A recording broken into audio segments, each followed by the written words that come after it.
Good morning, ladies and gentlemen. Welcome to the Monday Morning Minute. It is February 1st, 2021.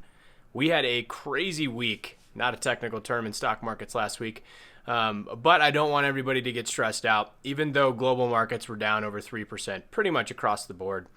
Something that we look at that we don't normally talk about is called cross-asset volatility. And what the markets were signaling, even though we had a ton of volatility last week, the other assets that we look at didn't.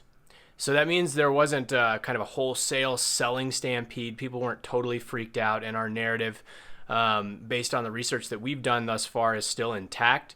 Even though the volatility index kind of went through the roof last week, that was more of a function of leverage going in and out of the system in huge swaths. Everybody's watched the news. They've seen what's happened recently with hedge funds going out of business or taking massive losses.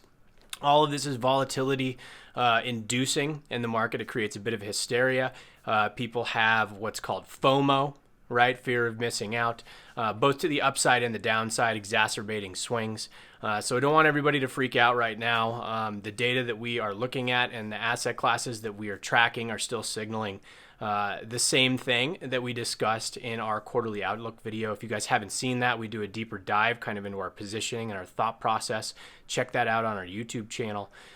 This week, there is some data being released, but I would argue that the most important thing to watch is how does the market react to the incredible amount of volatility that we are likely to see as these short-term traders and everything that's all over the news with the Reddit boards, etc., continue to be prevalent in the marketplace and being really active.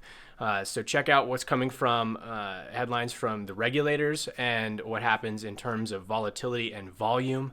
And we will do our job on our side and follow all the other asset classes to make sure that this isn't just what we think it is right now, and that's episodic, non-trending volatility in the market. Remember, hope is not an investment strategy.